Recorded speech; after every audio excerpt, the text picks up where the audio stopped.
working for the Sheraton Valley Biomass Project, which was a 10-year project that spanned 96 through 2006. It was designed to see if we could grow the switchgrass, deliver it to Alliant Energy, and they co-fire it with coal to generate electricity to put onto the grid.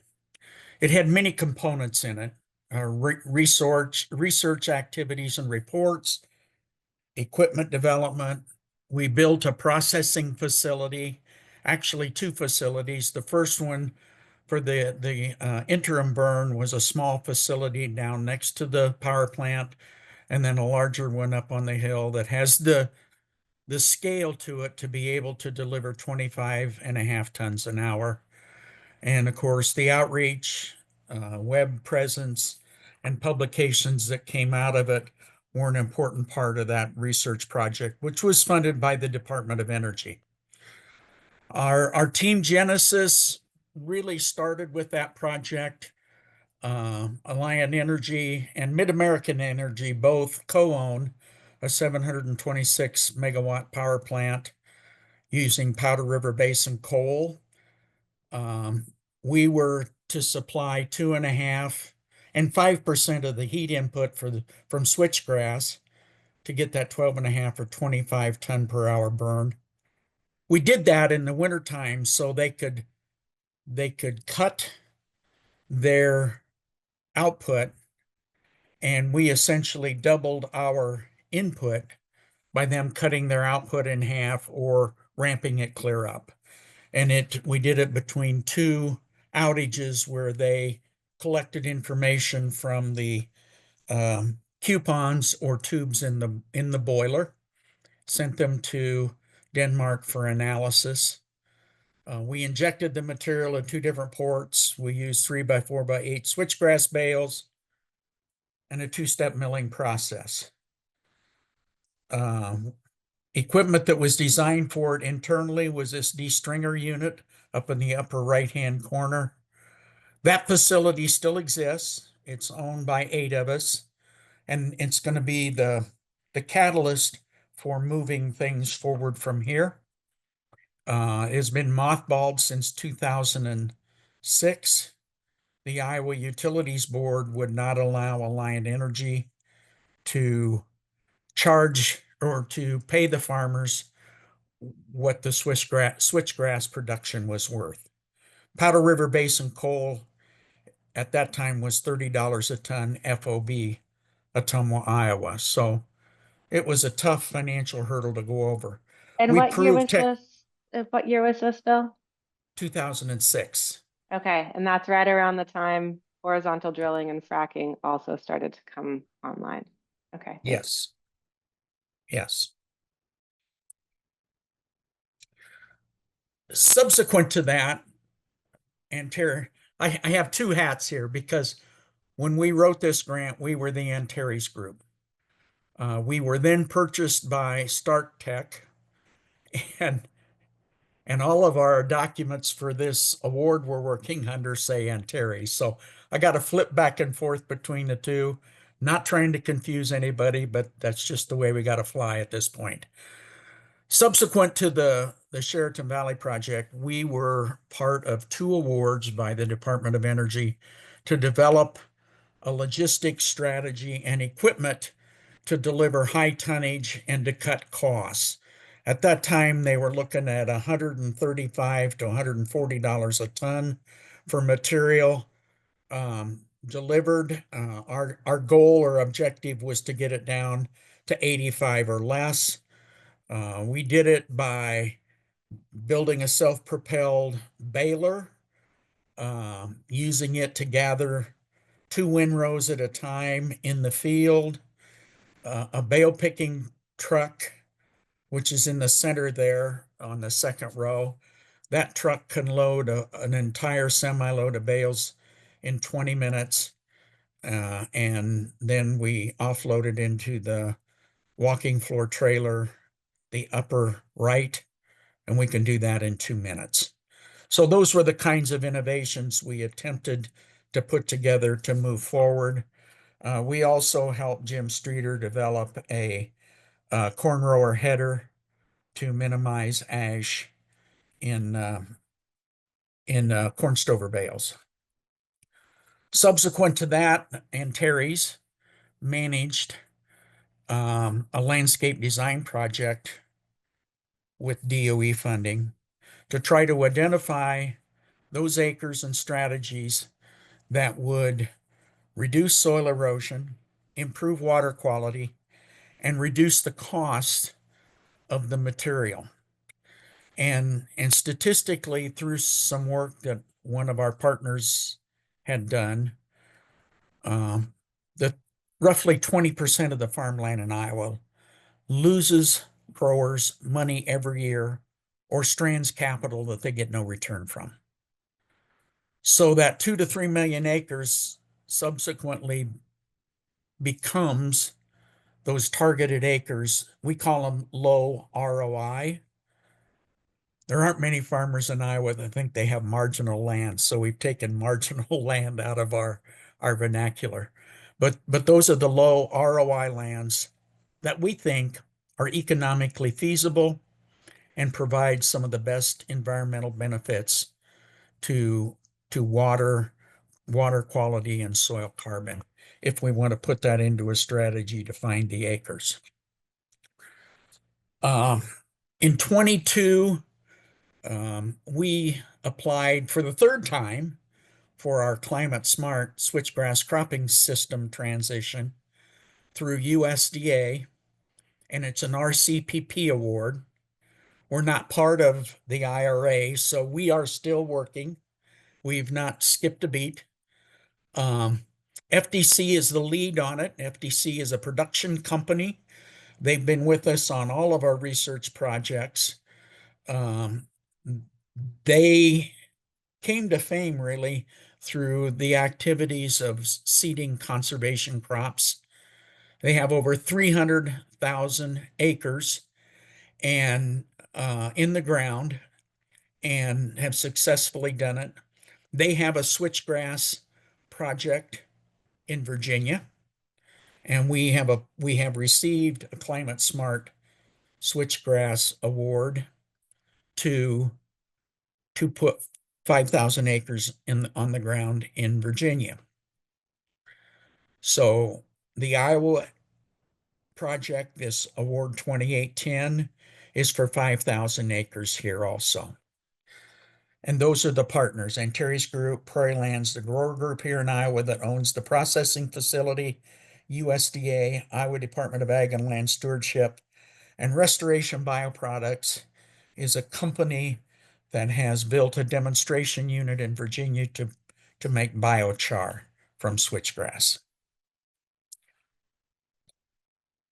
The whole focus of our team, or I should say the priority of our team, is to figure out a way to de-risk the farmer. And when you think that a farmer really gets only between 50 and 60 paychecks in a career, because a growing season is the paycheck.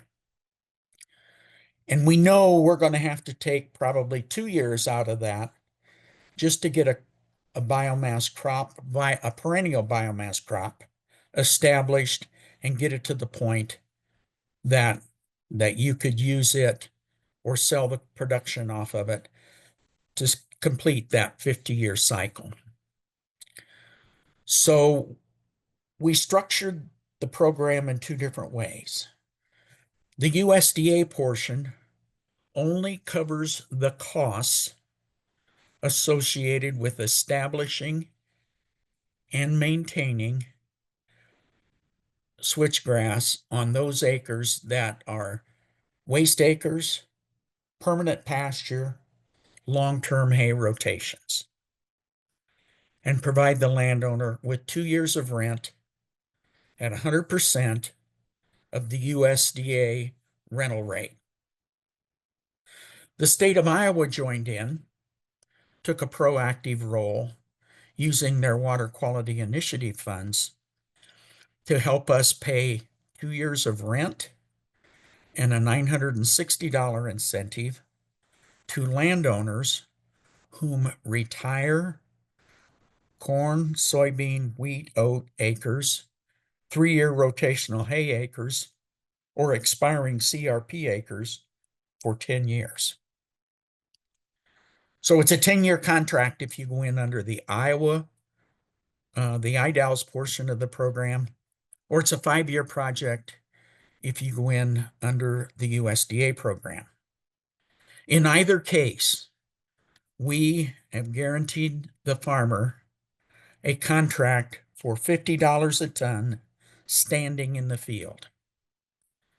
That means that the landowner has no physical responsibility for land prep, planting, maintenance, or harvesting of the material.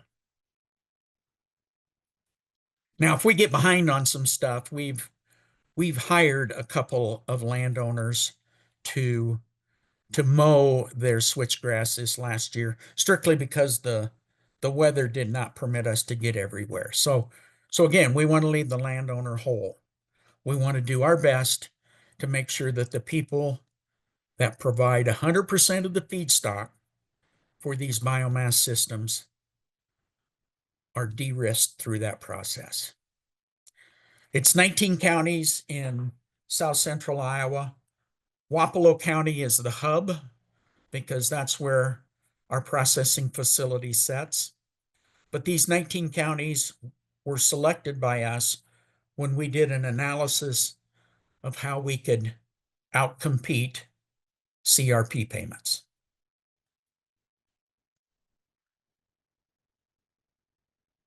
What are we going to do with it when it's all done? We're going to build conservation socks stuffed with switchgrass.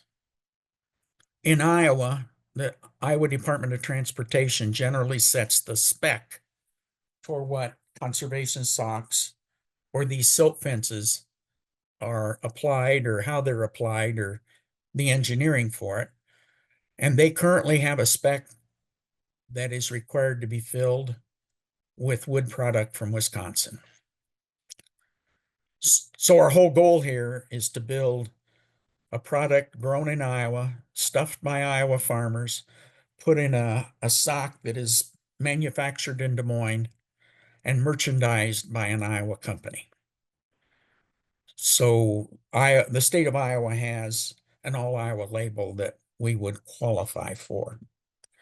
The advantages of it, and we're actually working with a construction company that does a lot of DOT work, as well as a lot of site preparation for commercial as well as residential businesses out of Granger, Iowa.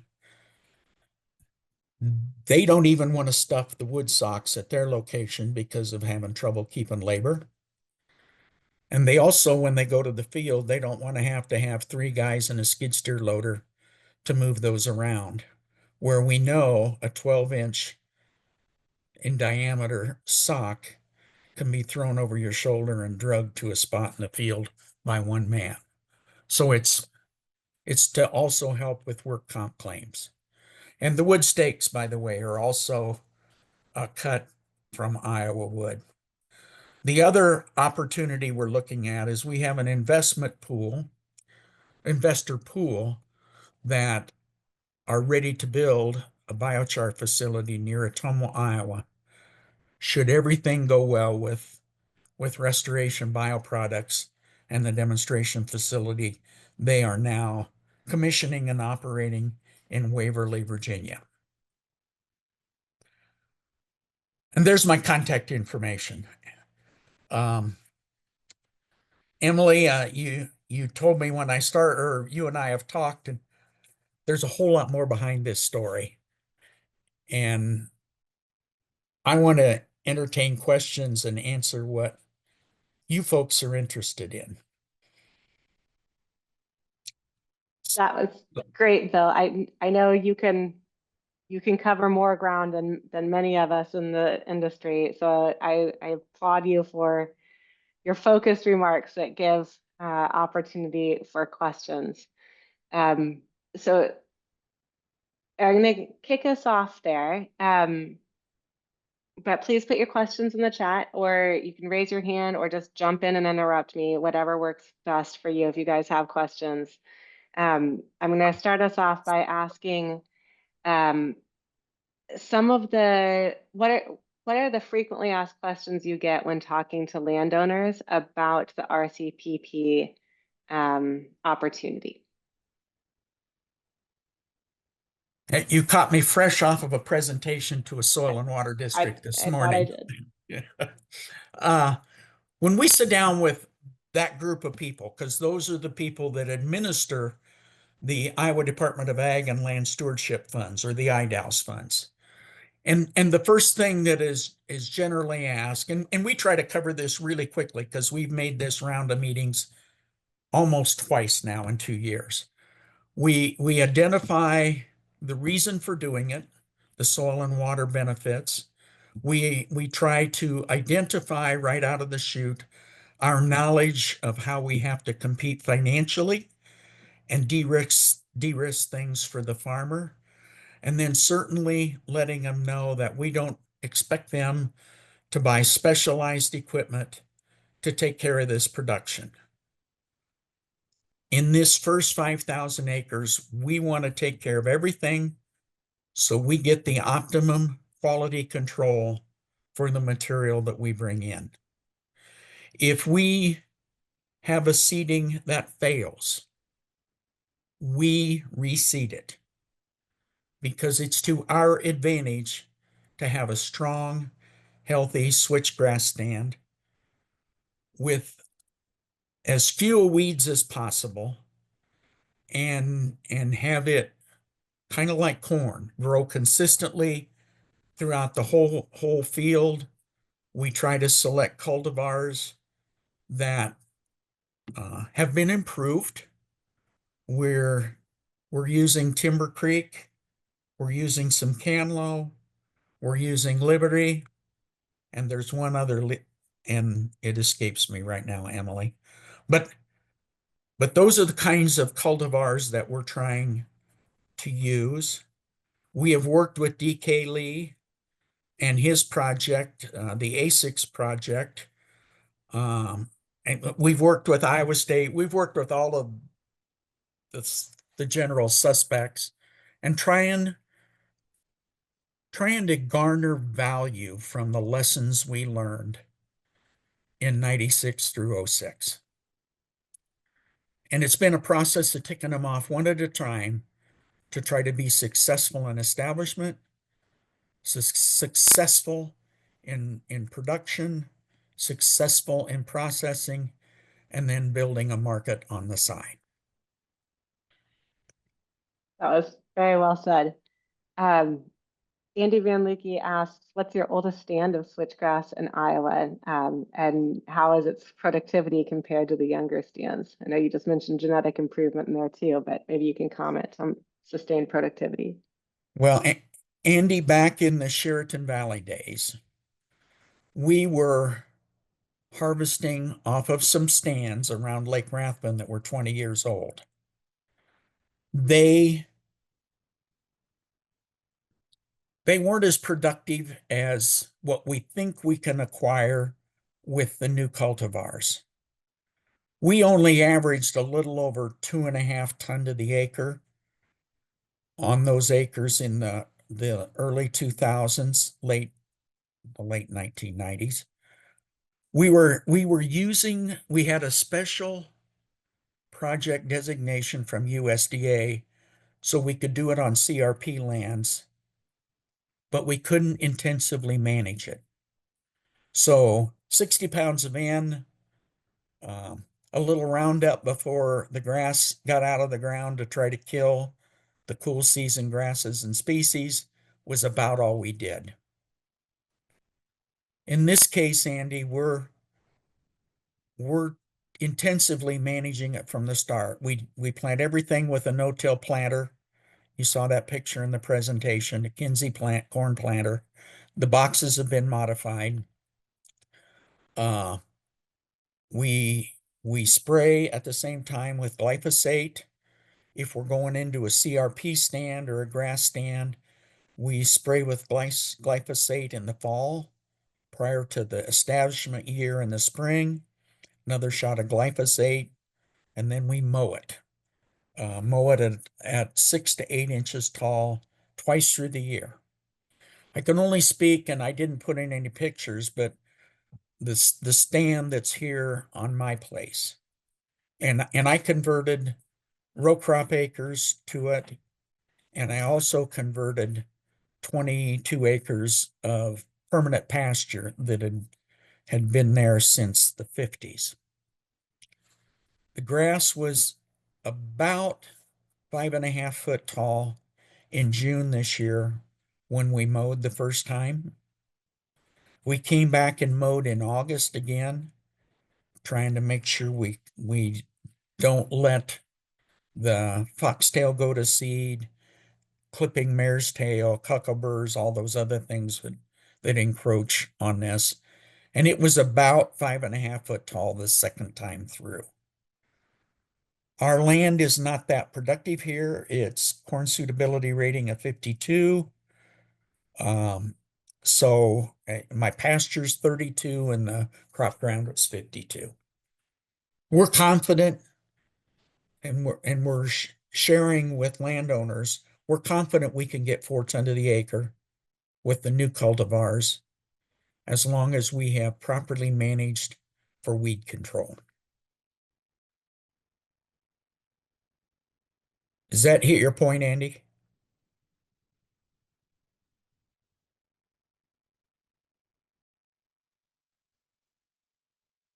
Other questions for Bill?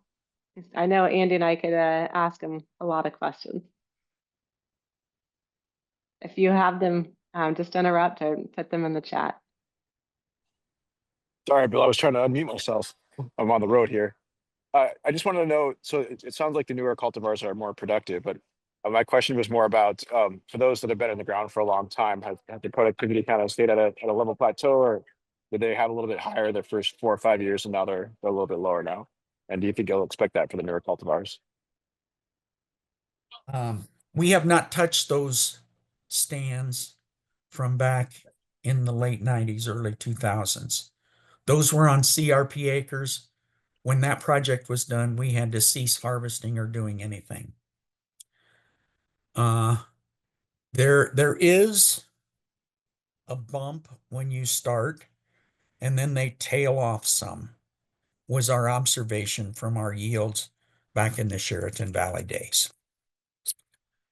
We have 8-year stands in Virginia, and we've observed that where if you, after 2 or 3 years of production, they do drop off. And again, we have not used fertilizer in Virginia. We don't plan to start out using fertilizer in Iowa. I am going to experiment with some foliar feeding. I've got a grandson who has a drone, and we'll play around with it and see what we can do with various foliar feedings that we might try.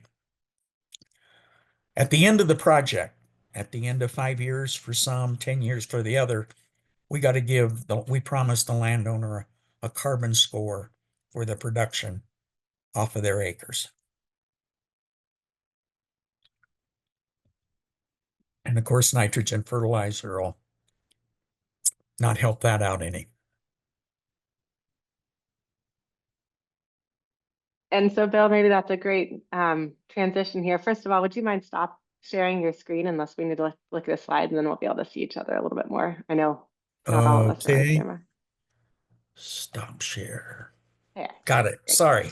No, that's great. Can you comment on what methodology you're using to calculate that carbon score for people?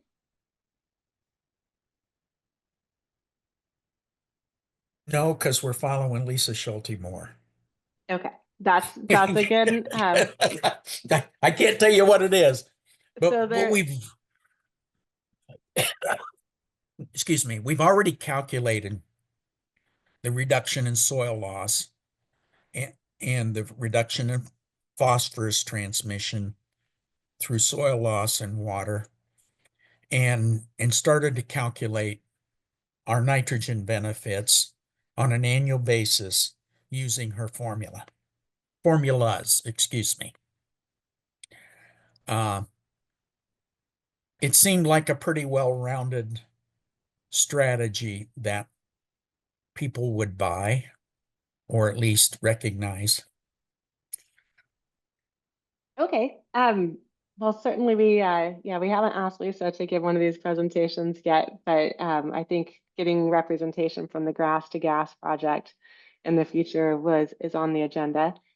I want to ask one more question, but again, people feel free to use the chat. You don't have to answer this if you don't want to, Bill, or you can answer it as diplomatically as you always did.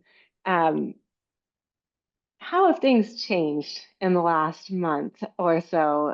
What's the appetite for this type of work and funding this kind of work, both from the federal and state level?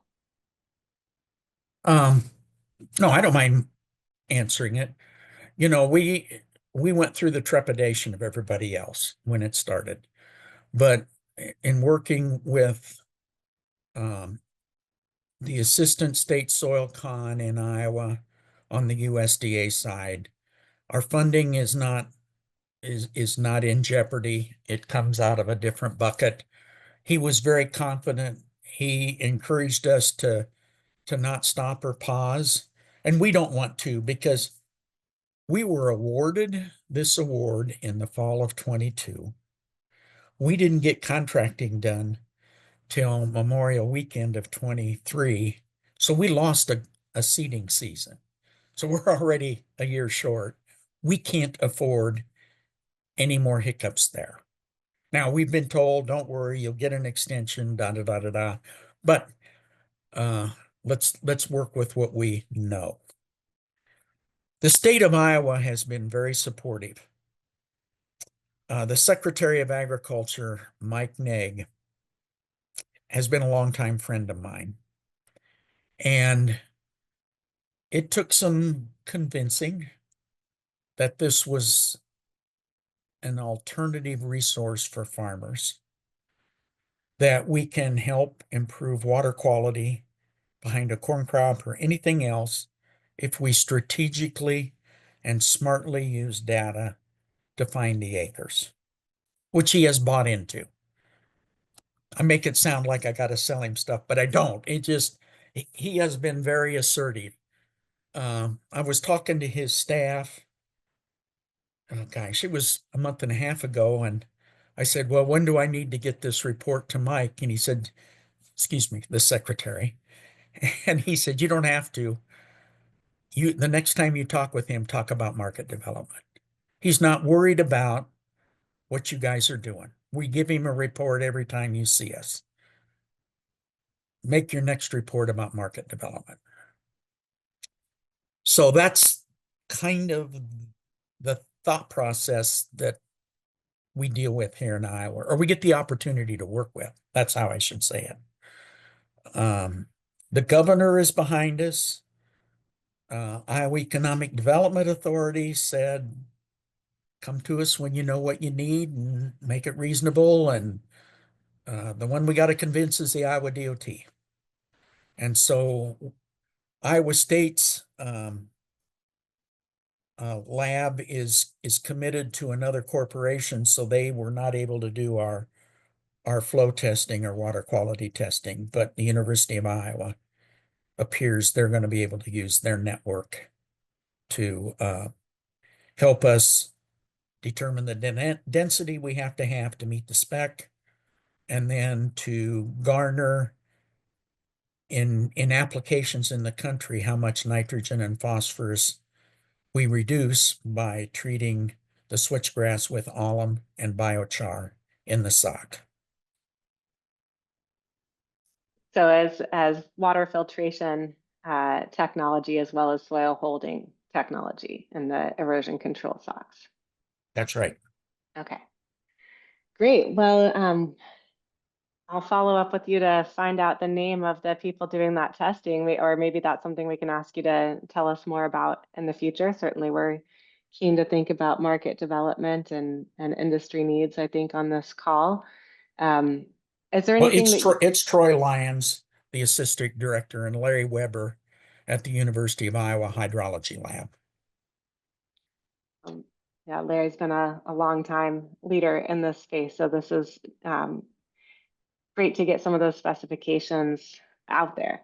And I do want to say, We're in I the would, process, we're in the process, Emily, of identifying, with the help of this construction company, what they run into in the bidding process. How many different criteria does the Iowa DOT put into that spec?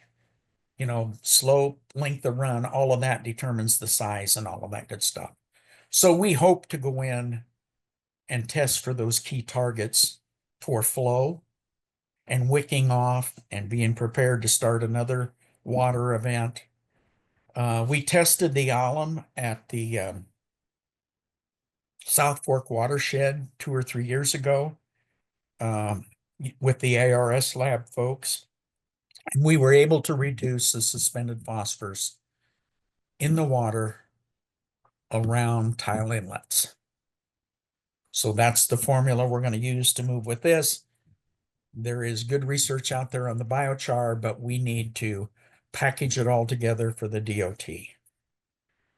We'll try to determine an economic analysis because it could provide a nice benefit for farmers if they'd buy a 30-foot sock and tuck it around a tile inlet. And at the end of the year, they can load it in a manure spreader and spread it on top of the hill, and they don't have to landfill it like they do with wood-filled socks. So there's a lot of little advantages along the way that help build value and improve water quality. thank you. And it's nice to hear this layered value proposition too, and a sort of tailored menu of value proposition ideas. I'm not sure if I mentioned this to you, Bill, but I just can take this opportunity to say that it's the publications and the reports from the Sheridan Valley project that enabled my graduate journey. I would never have started into the world of biomass crops if I hadn't have seen the reports from the Sheridan Valley project. And you know that it's exciting to know how far ahead you were. It's discouraging to know that we haven't moved further in some regards, but the science is still sound and the value proposition is still sound. So thank you for your leadership in the space and for sharing your work, because for a scientist, it doesn't matter till you publish it. And the work that you've enabled because of your publishing has been huge. So thank you. Well, thank you. And I didn't put it up. I will send you the website. We've developed a website, and we're scratching and clawing from a lot of you today to throw research papers in there. So it's in one spot that if you're thinking about switchgrass, you can go there and find it. We just Marshall McDaniel and Britt Moore just got their root study from the landscape design ready, approved for publishing. So we're going to pull that in because they did some work under CRP acres as well as under corn and soybean acres during that landscape design project. There's good stuff there. I just have done a quick read and I got to go back and read it again, but we're trying to accumulate that library of stuff. That's fantastic. Well, I hope that this presentation has helped to broaden that network. I know we have several people from Argonne National Lab on the call today, as well as the universities we've talked about. They'll be, sorry, go ahead, Bill.